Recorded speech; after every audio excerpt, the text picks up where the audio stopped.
예, 안녕하십니까. 반갑습니다.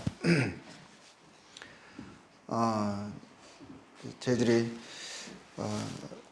또 국가의 어떤 사회적 거리두기 요청에 의해서 이제 지난 2주 정도 저희들이 이제 가정 예배로 전환해서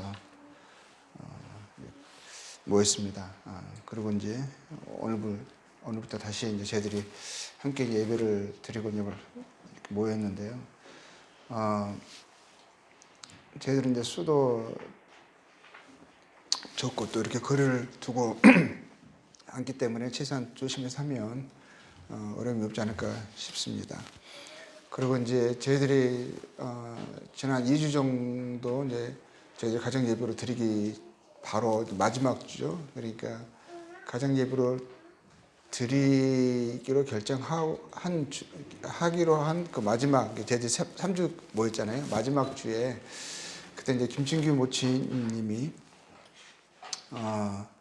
그날 오셨는데 이제 많이 힘들어 하셨죠. 호흡도 가파하시고, 차에서 이제 제 뒷좌석에 이제 앉으셔가지고, 저희들이 이제 집에서 모셔오고, 또 차에 타셨는데, 너무 숨이 이제 가파하시면서 여느 때하고 너무 다르셨어요. 그래서 이제 그래도 이제 그날 모임에 오시고, 또 말씀까지 들으시고, 이제 가셨는데, 그리고 그 다음날 병원에 입원하셨죠. 그런데 저희들이 이제 가서 입원하셔서 좀 치료하시고 이제 그냥 그렇게 나오실 줄 알았어요. 그렇게 병원에 저희들이 이제 수차례 방문을 했는데 할 때마다 이렇게 건강의 상태가 이렇게 달라지시고 그래도 계속 가면서 이제 기도했던 것은 이제 주님이 회복시키지 않으실까라는 기대가 있었어요.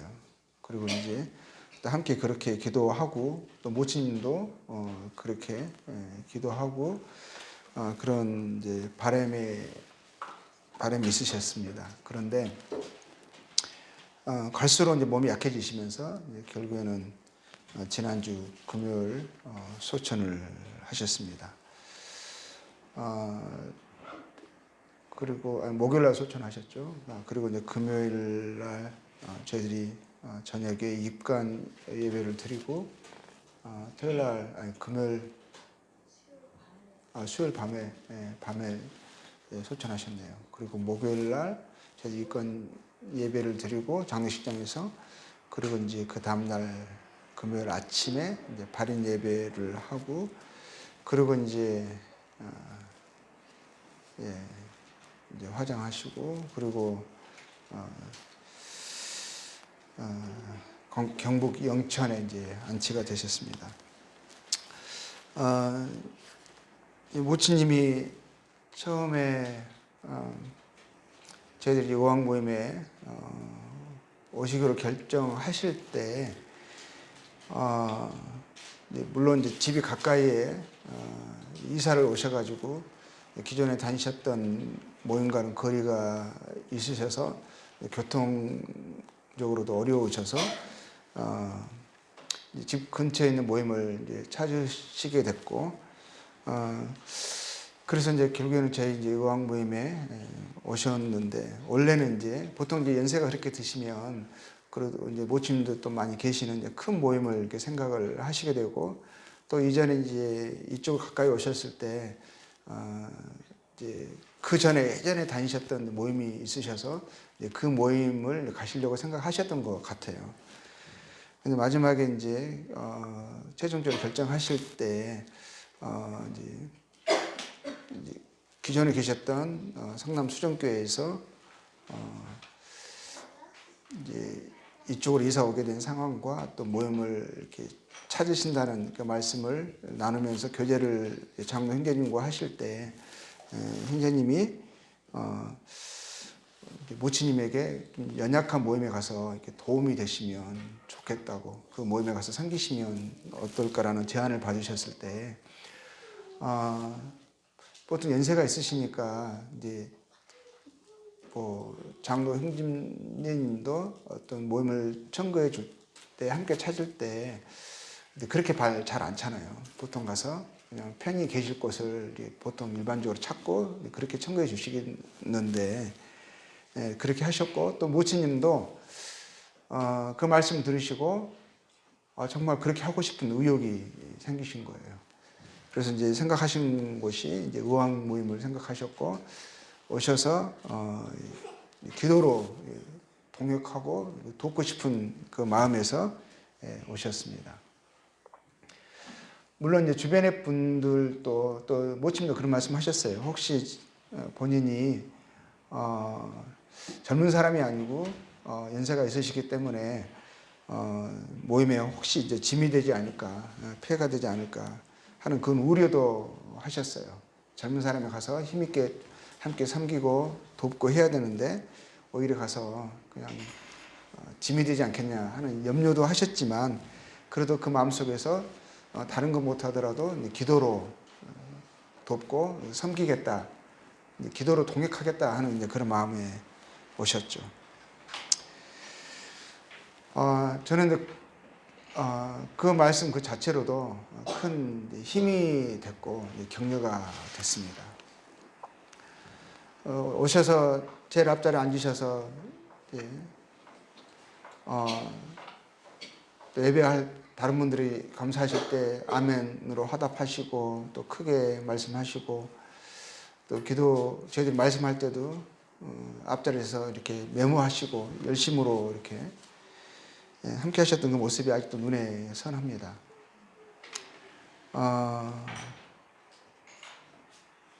코로나 때문에 제가 일반 대중교통을 이용하시는 것보다 그러면 좀 어려움이 되니까 제가 가겠다고 해서 이제 매주 모시고 오고 또 이렇게 모시다 드리고 또 다른 분들도 이제 함께 수고를 했습니다.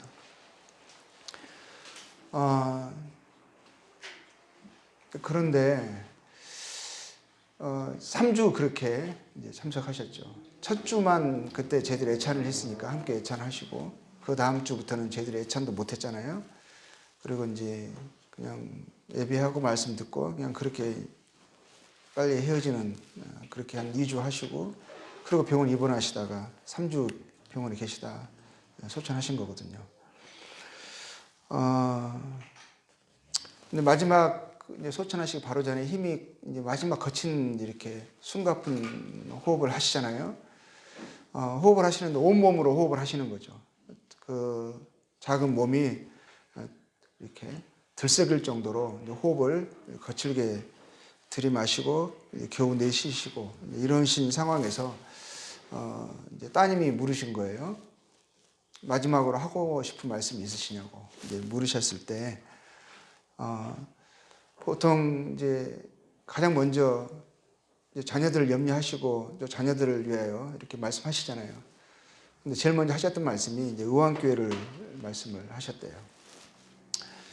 저희가 의왕교회 와서 의왕교회가 부흥하는 것을 보고 싶었는데 보지 못하고 가는 것이 아쉽다고, 안타깝다고 그렇게 말씀하시면서 첫 말씀이 그 말씀하셨대요. 그리고 이제는 주님을 대면해서 주님께 그 소원과 간구를 아뢰겠다고. 저도 그 다음에 이제 찾아갔을 때 어머님 또 동일한 말씀을 하셔서 저도 그렇게 말씀을 드렸죠. 그렇게 대면해서 말씀해 달라고 부탁을 드렸고요.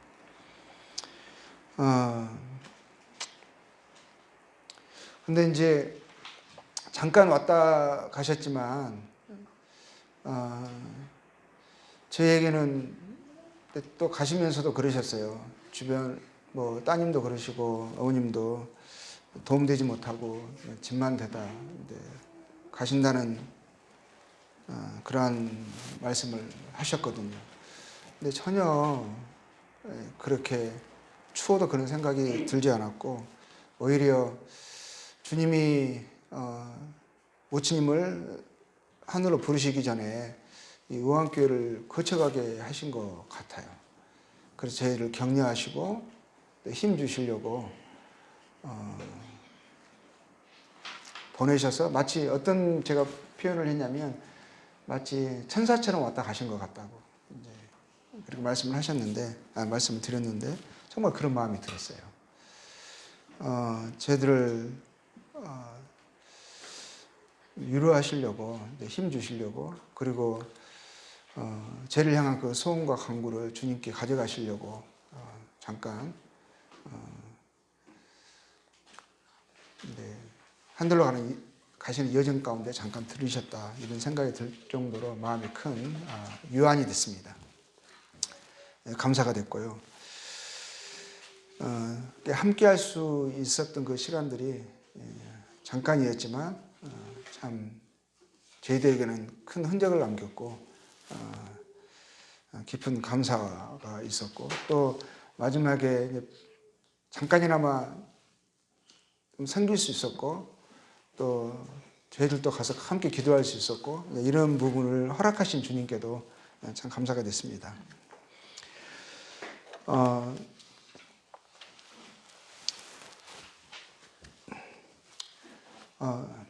보통 이제 보면 그러잖아요. 저희들이 힘이 약하고 힘들 때는 어떤 이제 강한 어떤 도움이 되는 어떤 그런 요소들을 찾고, 또 그러한 것들이 갖춰질 때, 주어질 때 힘이 된다라고 말을 합니다. 저도 이제 처음에 선교제 갔을 때, 이제 그 비전이 있고 열정이 있고 그렇잖아요. 그러면은 이제 어떤 선교적인 전략을 생각하게 되어지고, 거기에서 주님이 저희를 사용하셔서 큰 일을 이루실 것을 기대하고 이렇습니다. 물론 그런 마음으로 선교제를 가게 된 한 측면도 있죠.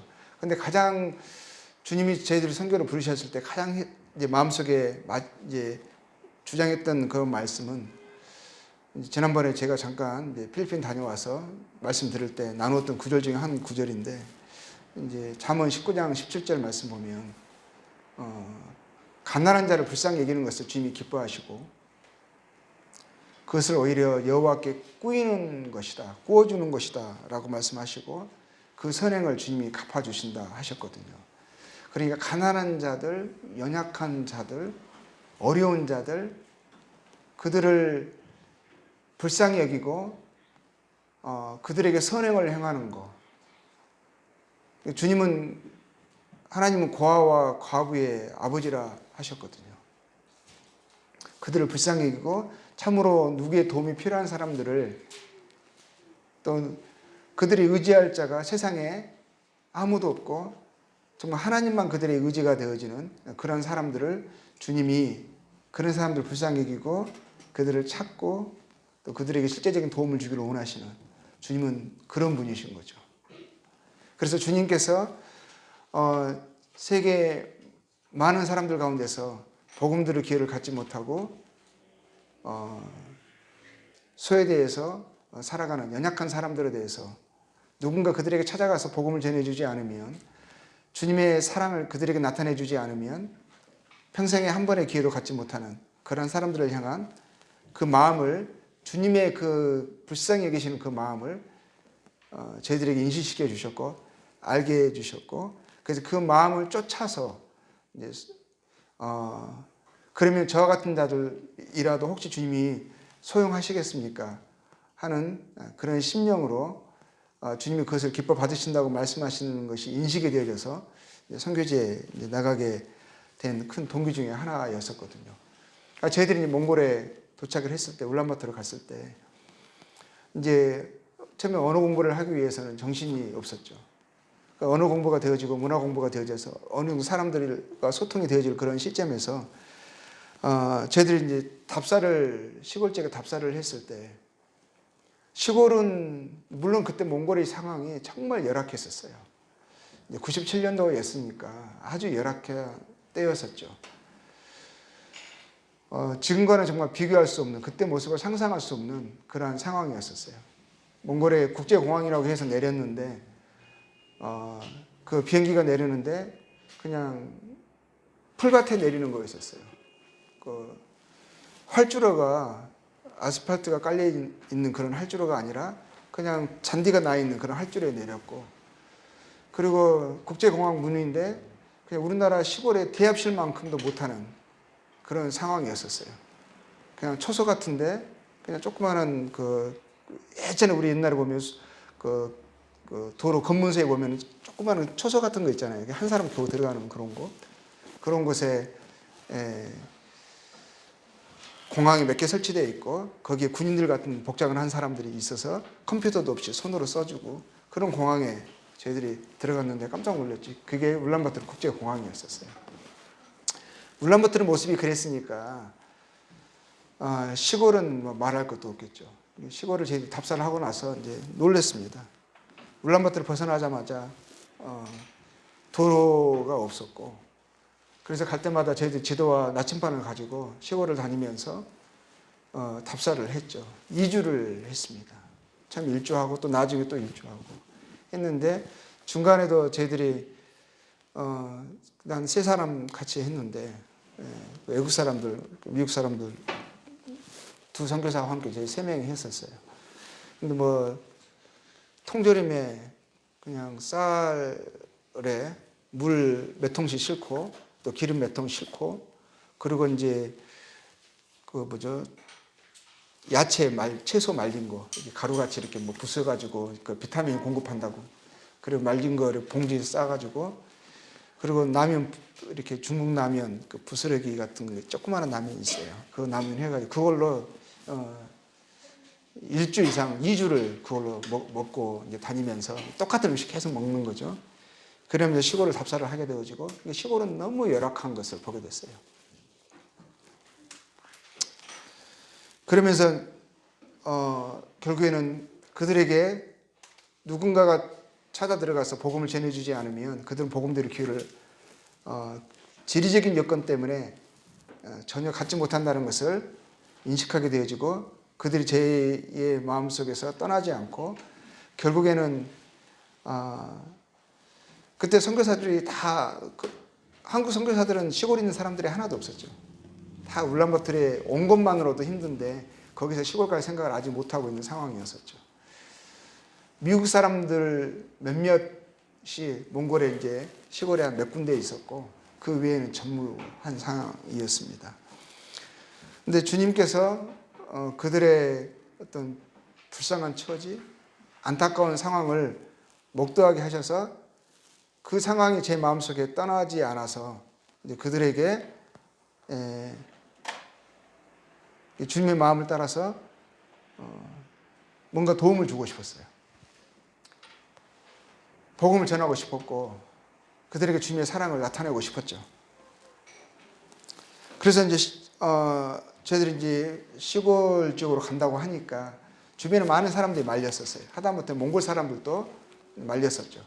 그리고 한국 이제 그때 파송교회 연락을 했을 때 처음에는 흔쾌히 제가 한 9장에 거쳐가지고 오랜 이렇게 몽골에 왜 시골에 내려가야만 되는지에 대해서 그 이유를 설명을 하고 또 주님이 인도하신 분들을 나열하고 지도까지 제가 그려가지고 이 지역에 가려고 한다고 했었죠. 그런데 나중에 이제 그때 모임에 이제 목회하시는 형제님, 사역하시는 형제님이셨죠. 그분이 저에게 연락으로 와서 그때는 이제 원래는 제가 처음에 그 어떤 제안서 같은 거 보고서를 시골에 내려가는 당위성에 대해서 말씀을 드릴 때는 그 형님이 그때 안 계셨었거든요. 근데 그러다 나중에 오시게 되고 그때는 저희들이 내려가려고 모든 것을 준비하고 있는 그런 상황이었었어요. 근데 그분에게 연락을 받았는데 그분이 하시는 말씀이 선교 전략상 그거는 합당치 않다라고 말씀하셨어요. 왜 시골에 내려가려고 하느냐? 울란바토르에 있어야지. 전략에 역행하는 행위를 하는 거다 하면서 아주 강하게 말씀하셨죠. 안 된다고.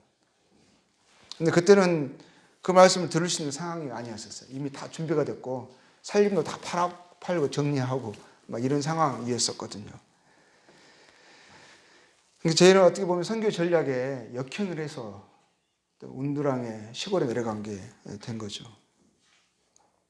근데 이제 무엇보다도 그 사람들의 필요, 또 그들의 소외, 그들의 이제 눈물을 저희들이 보았고, 무엇보다도 주님께서 그들을 불쌍히 여기시는 그 마음을 인식했고, 그래서 그들에게 조금이나마 주님의 위로와 소망이 되어져서 주님의 그들이 공급하시고자 하는 필요가 저희를 통해서 전달되어지기를 원했습니다. 그래서 저는 그들에게 주님을 소개하고 싶었어요. 너무너무 좋고 고마우신 그들의 모든 참된 필요가 응답되어질, 모든 것들의 답이 되어질, 행복이 되어질 그분을 소개시켜 주고 싶었죠. 그들의 기가 막힌 모든 처지는 주님과 떨어져 있기 때문에 그런 거고, 주님을 알지 못하기 때문에 그런 것이고, 그들이 주님을 안다면 그들의 모든 눈물과 아픔과 고통이 씻겨질 것이고, 그들이 참된 소망과 생명을 얻게 된다는 확신이 있었기 때문에 그들을 주님을 소개시켜 드리고 싶었고, 주님과 그들의 화목되기를 원하는 간절한 마음이 있었습니다. 그러니까 어떻게 보면은 저에게 있어서 주님이 인식하게 해준 선교의 전략은 가난한 자를 불쌍히 여기는 것이었어요. 우리가 일반적으로 생각하는 전략은 강하고 힘센 것이 아니라 그냥 주님의 긍휼히 여기시는 그 마음에 반응하는 것. 주님의 그 마음을 쫓아서 주님의 마음에 가 있는 곳, 주님이 불쌍히 하시고 주님이 그들에게 그 사랑을 나타내 주기를 원하시는 그러한 곳에 저희들이 반응하는 것. 이게 저는 그때 생각하는 게, 다시 한번 그때 인식했던 게, 이게 선교 전략이다. 사랑이, 관심이, 위로가 필요한 자들을 섬기고 사랑하는 것이 이게 주님의 마음이고 주님이 우리에게 원하시는 뜻이다 여겨졌습니다. 그래서 문두랑 가서도요, 저희들은 대부분 보면 눈물이 있는 사람들, 애통해하는 사람들, 상처가 있는 사람들, 그런 사람들하고 쉽게 연결이 되어진 것 같습니다. 참 저는 모치님들하고 참 친했어요. 모치님들 보면은 어떻게 보면은 교회에서는 많은 역할들을 하실 수는 없어요. 오히려 많은 섬김이 필요하죠. 한 모치님은 저 운두랑 마을에서도 살지 않으셨어요. 그분이 이제 떨어진 곳에, 겨울에는 이제 마을에 들어오셨다가 봄에는 이제 떨어진 곳에 유목을 하러 가시거든요. 근데 모임에 그렇게 오고 싶어 하셔가지고 제가 주일날 아침에 한동안을 그 시골길로 가서 그분을 모시고 왔어요. 그럼 아침 일찍 떠나야 되거든요. 그분 모셔오려면. 그리고 모임 끝나고 나면 다시 그분을 모셔다 드리고. 그리고 이제 모치님들 겨울에는 이제 제가 이제 차로 가서 이제 모셔오고 또 모셔다 드리기도 하고. 근데 그분들과 함께 있는 그런 시간들이 참 좋았습니다. 그분들이, 모치님이 이제 제가 병원에서 이번에 김충근 모치님 누워있는 그 모습을 보고 갈수록 약해져가는 그 모습 속에서 운두랑의 그 모치님들이 생각이 났고, 몽골 성도들이 많이 생각이 났었어요. 그들의 눈물을 제가 닦아주었던 그런 모습도 생각이 났고요. 손을 만지면서 또 함께 기뻐하면서 또 그들이 즐거워하는 것을 또 함께 즐거워하면서 희노애락을 함께 했던 그런 시간들이 참 생각이 났습니다. 많은 사람들이 서로 관계가 어그러져 있었어요.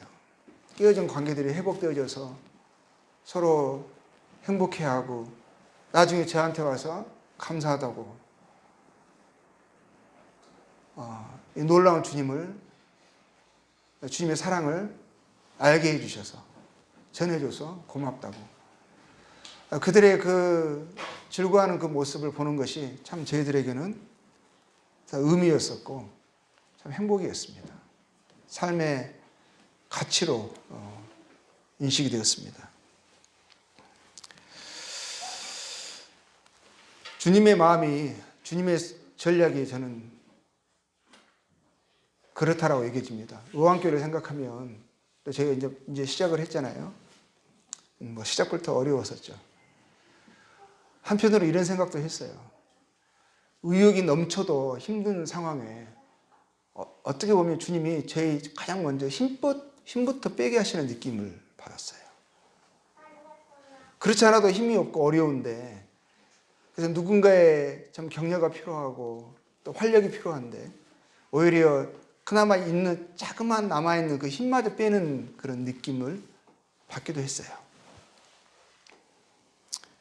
그러면서 나름대로 교회를 하게 되면서 처음에 선교지에 갔을 때 생각했던 것처럼 뭐 전략도 생각하고 또 비전을 꿈꾸면서 이런 교회를 해야 되지 않는가 생각도 하고 또 뭐 나름 또 의욕도 있었죠.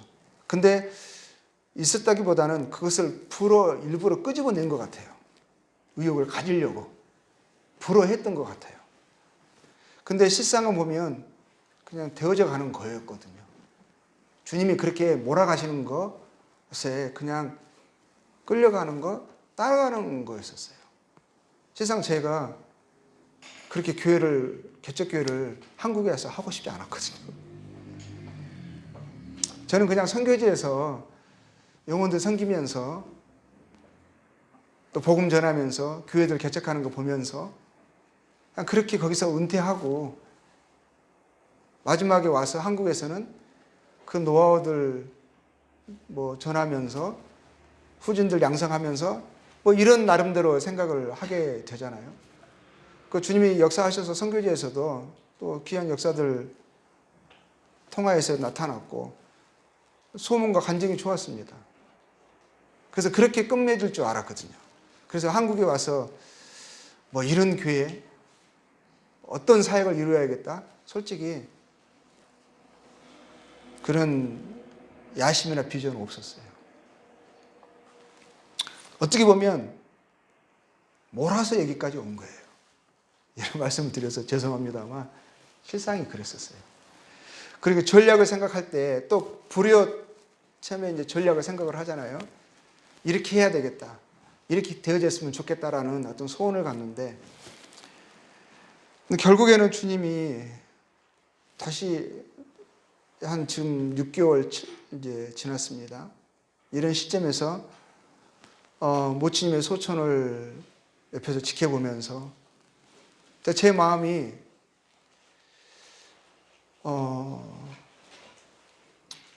이제 제 마음에 반응하는 것을 살피면서요. 다시 한번 또 인식했다고 할까요? 그런 것이 있다면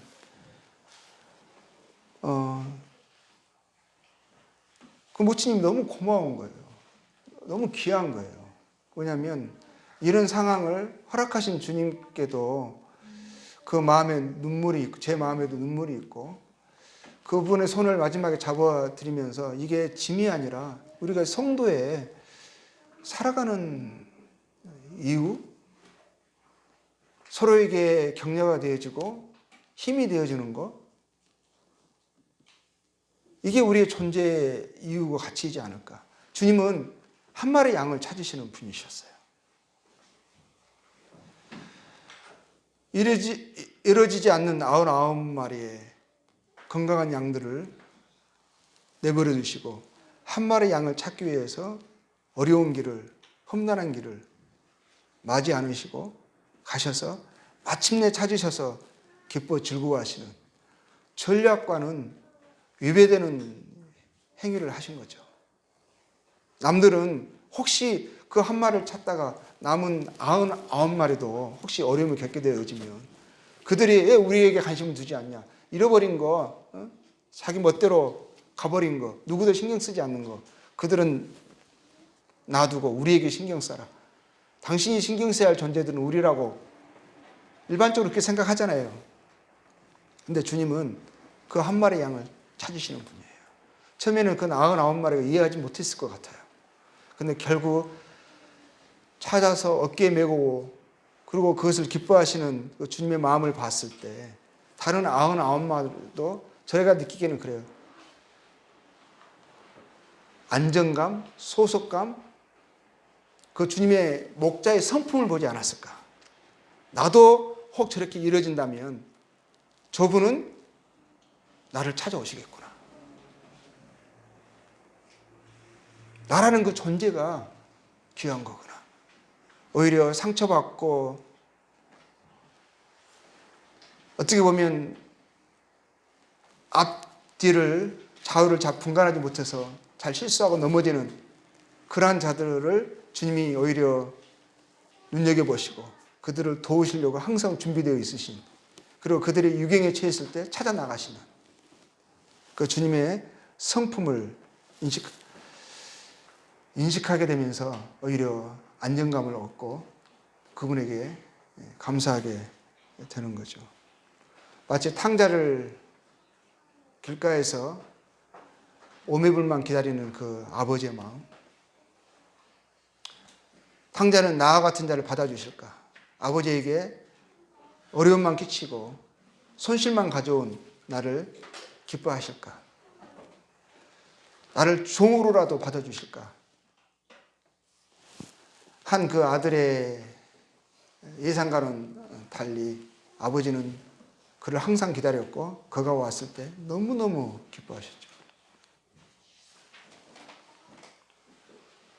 근데 교회도 저희들은 그 주님의 마음을 따라서 그렇게 행동해야 된다고 생각이 듭니다. 고린도전서 12장 보면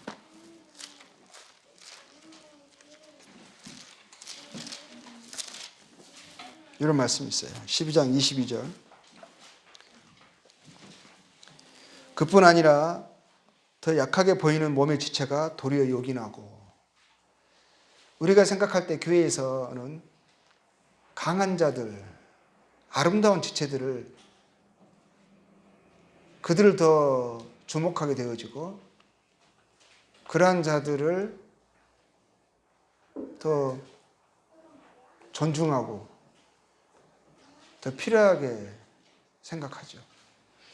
그런데 실상 주님의 교회에서 어떠한 자들이 더 요긴하다라고 말씀하시냐면 일반적인 상식이나 전략과는 너무 달라요. 뭐라고 말씀하시냐면 더 약하게 보이는 몸의 지체가 더 요긴하대요. 세상의 것과 반대되는 것 같아요. 근데 지금 많은 교회들에서 더 약하게 보이는 지체를 요긴하게 생각하나요? 우리가 몸에 덜 귀히 여기는 그것들을 더 귀한 것들로 입혀주며 우리 아름답지 못한 지체는 더욱 아름다운 것을 얻느니라. 반대죠. 우리 아름다운 지체는 그럴 필요가 없느니라. 아름다운 그 지체로, 그 자체로 인해서 더 필요가 없다라는 거예요. 그 자체가 강하잖아요. 아름답고 강한 것은 뭐냐면 그 자체로 이미 받았잖아요. 요긴하잖아요. 그래서 오히려 그 강함으로, 그 아름다움으로 더 부족하고 약하고 덜 귀히 여기는 그것들을 섬기고 더 요긴하게 생각하고 보살피고 존중하라고 더 강하게 하신 것이고 더 아름다움으로 입혀주신 것이지, 그걸 가지고 스스로 자기가 높아지라고 아름다움을 받으라고 그에 대한 보상을 받으라고 요긴한 자라고 주장하라고 하게 하신 게 아니거든요. 교회는 정반대예요. 아름다운 지체는 그럴 필요가 없다라는 거예요. 오직 하나님이 몸을 고르게 하여 부족한 지체에게 귀중함을 더하사. 하나님의 교회는 하나님의 성품을 따라서 이렇게 해야 된다고 생각합니다. 교회에서 어떤 자들이 존중을 받아야 되느냐. 어떤 자들을 더 귀하게 여겨야 하느냐? 약한 지체예요.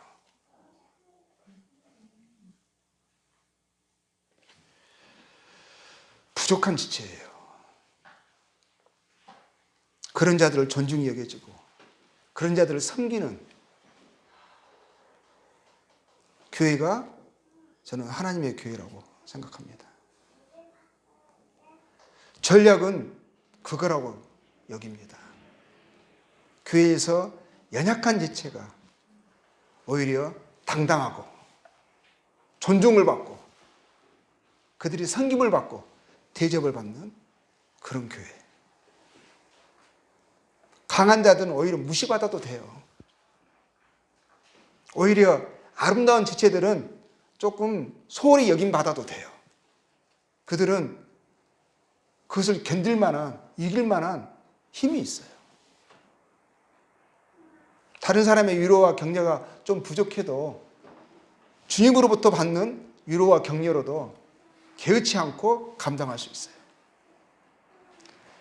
근데 우리 교회, 일반의 교회에서 작은 걸로도 상처받고 또 앞에 있는 어떤 걸림이 되어지는 것들에 오해해서 쉽게 넘어지는 분들이 있어요.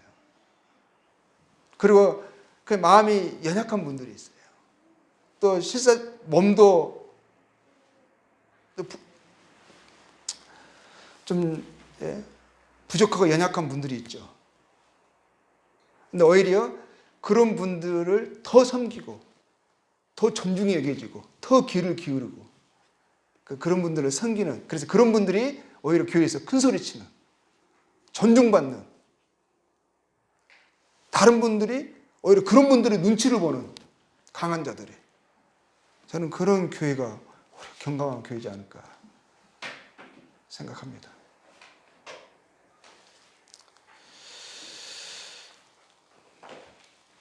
저는 시편 147편에서도 이제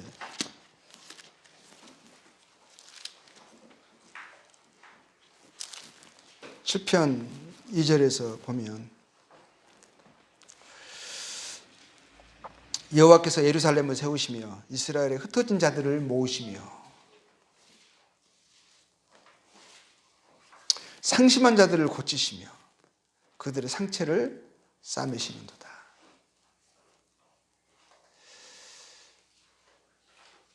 우한교회의 전략이 무엇이고 어떤 방향으로 나가는 거, 뭐 여러 가지 것들을 생각하고 할 수 있어요. 근데 우리가 금방 권전서 말씀 읽었던 것처럼 더 요긴히 여겨야 할 분들을 요긴히 여기고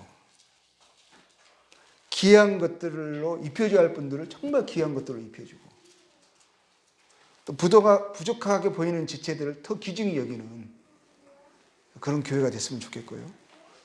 또 상처받고 또 애매히 오해받고 그로 인해서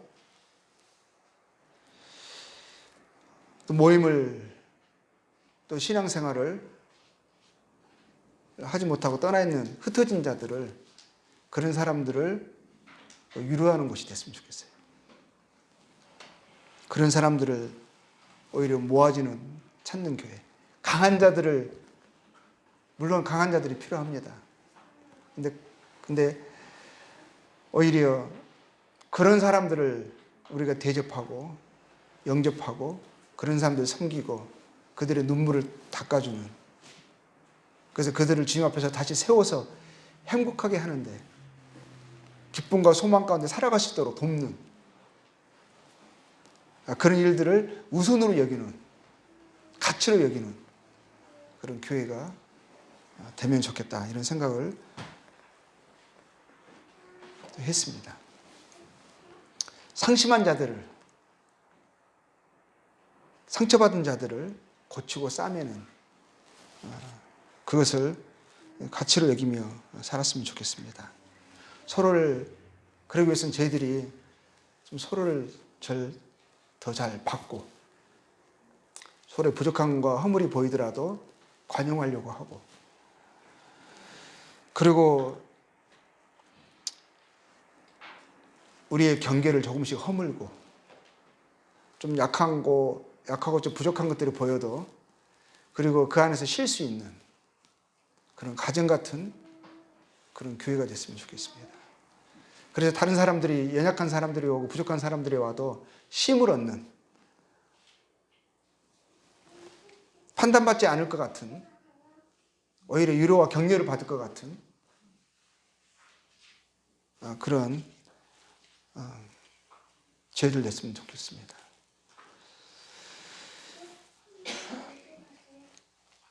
타인을 존중하는 죄를 내면 좋겠습니다. 타인을 존중하는.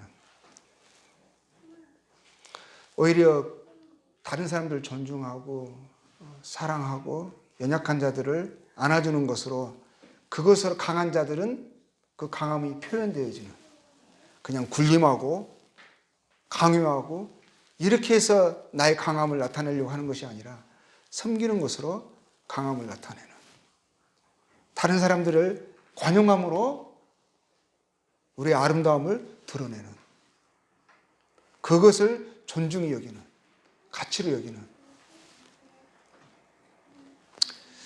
그런 교회가 되면 좋겠습니다. 사도 바울이 그랬어요.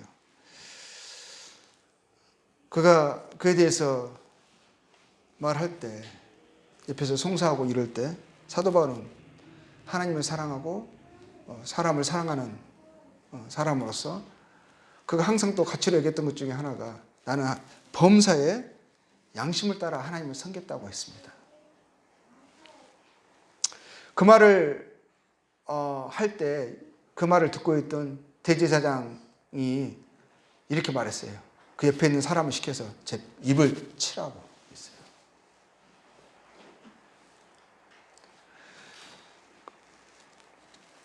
그리고 사도 바울은 그랬죠. 그 양심 분명히 말했어요. 나는 하나님과 사람에 대하여 항상 양심이 거리낌이 없기를 힘쓰노라. 양심이 거리낌이 없으려면 우리가 또 그렇게 살기를 힘써야 되는데 또 그러려면 우리가 기본적으로 하나님을 경외하고 하나님을 사랑하고 사람들을 사랑하고 그리고 연약한 자들을 존중히 여기는 무시하지 않는 그런 사람들을 섬기는 것을 가치로 여기는 것을 하지 않으면 우리가 사도 바울처럼 이렇게 말할 수 없을 거예요. 저도 그렇게 살려고 지금까지 힘썼습니다. 마지막까지 그렇게 살아가기를 원합니다. 제가 한 시를 예전에 한번 읽으면서 이 시를 읽으면서 내가 통곡을 한 적이 있어요. 제가 정말 하나님과 사람 앞에 양심이 거리낌이 없기를 힘쓰면서 살아왔다고 생각했고 그리고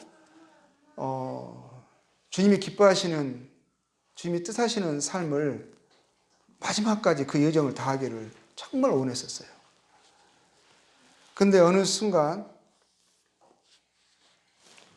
제가 원했던 삶과는 다른 모양으로 비춰지는 것을 다른 사람들이 오해하는 것 같은 것을 보면서 그것을 항변하려고도 했었고 변명해 보려고도 했었어요.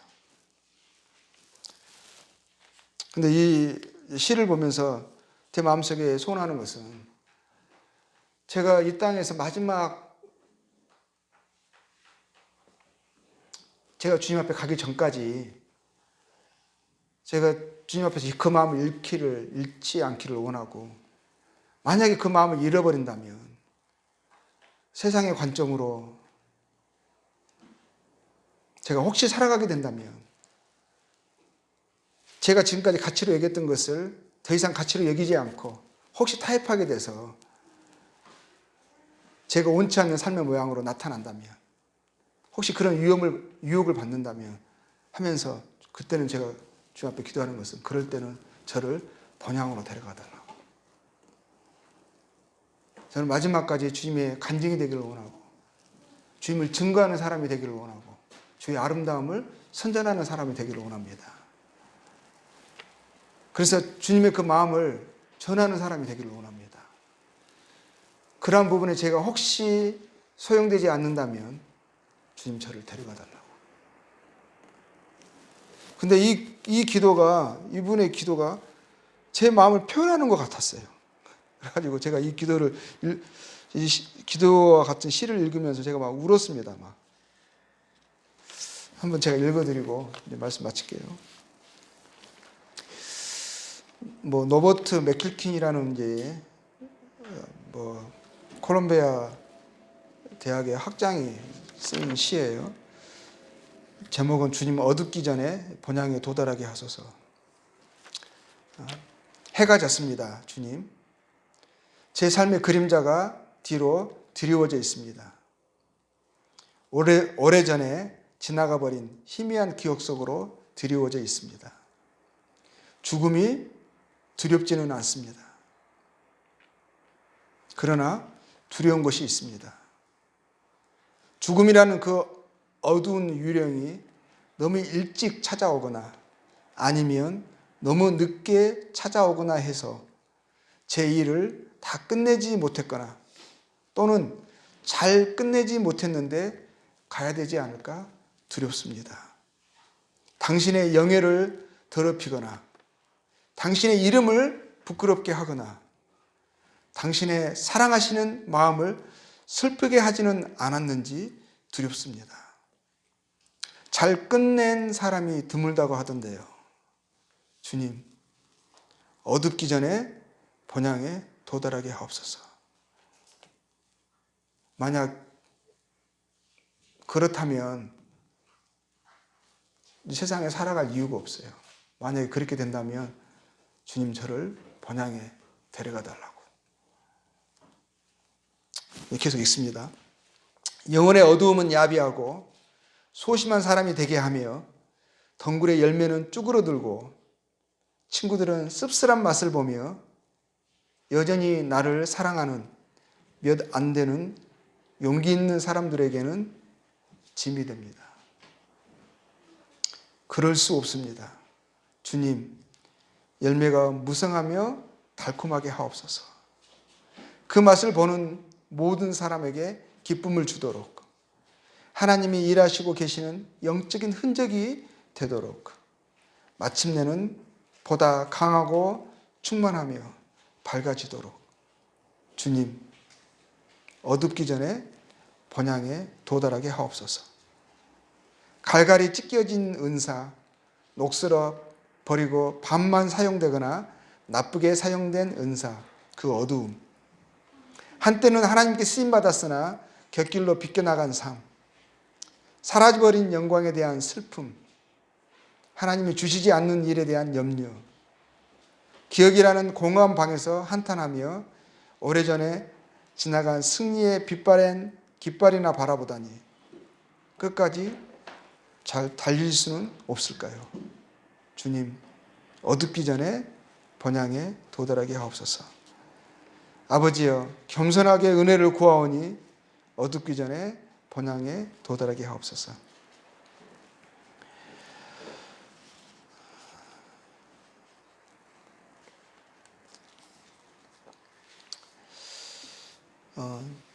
제 마음의 소원이 그렇습니다.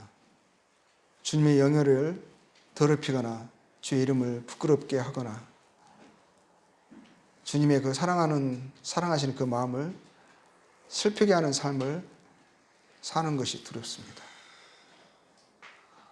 끝까지 제게 주어진 믿음의 경주를 잘 마치기를 원합니다.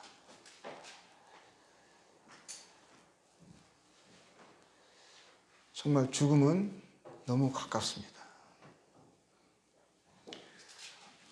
그 모치님이 마지막 호흡을 거두시는 것이 그렇게 허망할 수가 없었습니다. 호흡을 거두시고 더 이상 숨을 쉬시지 못할 때 생각했습니다. 모치님은 그 순간 주님 앞에 서 계신 것입니다. 순간에 일어나는 일입니다. 그 전에 우리는 주님께 기도와 간구로만 다가갔습니다. 기도와 간구가 이어질 때 그 순간에 호흡이 끊어지니 그 주님을 대면하고 그 앞에서 그분께 소원과 관계를 말하지 않아도 주님이 다 아시고 그 음성을 듣는다? 죽음이 너무 가깝습니다. 우리는 어떻게 보면 죽음을 알면서도 인식하지 못하는 삶을 살아가는 것 같아요. 하나님을 믿는다고 하면서도 하나님을 인식하지 못하는 그분의 임재를, 실존을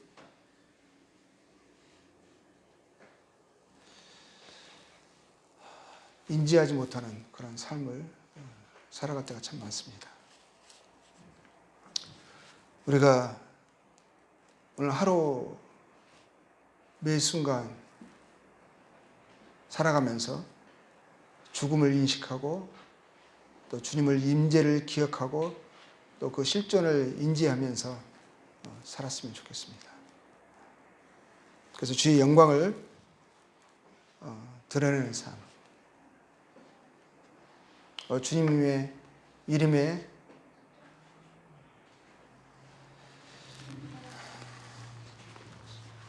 어려움을 끼치는 그런 삶을 살지 않았으면 좋겠습니다.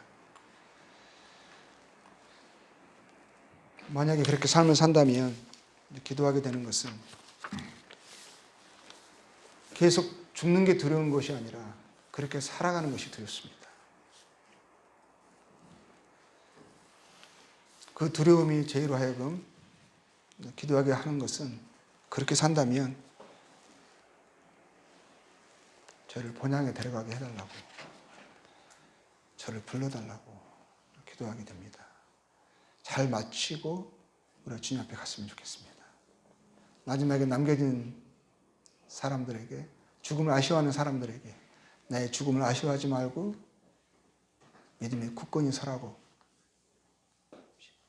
주님을 바라보면서 주님을 의지하면서 강건하게 살아라고 하신 모친님처럼 그렇게 말하고 이 세상을 우리가 떠났으면 좋겠습니다. 지난 몇 주 동안 죽음을, 특히 지난주에는 죽음을 생각하는 기간이었습니다. 그리고 저희들이 살아야 할 성도의 삶에 대해서 본연의 자세를 다시 한번 기억하는 시간이었습니다. 저에게는 그렇습니다. 그래서 다시 한번 성도의 삶의 이후 의원교회의 전략을 생각하면서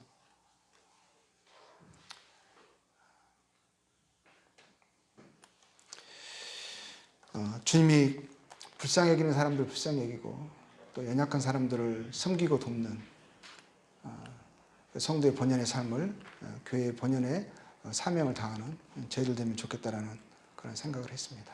예, 감사합니다.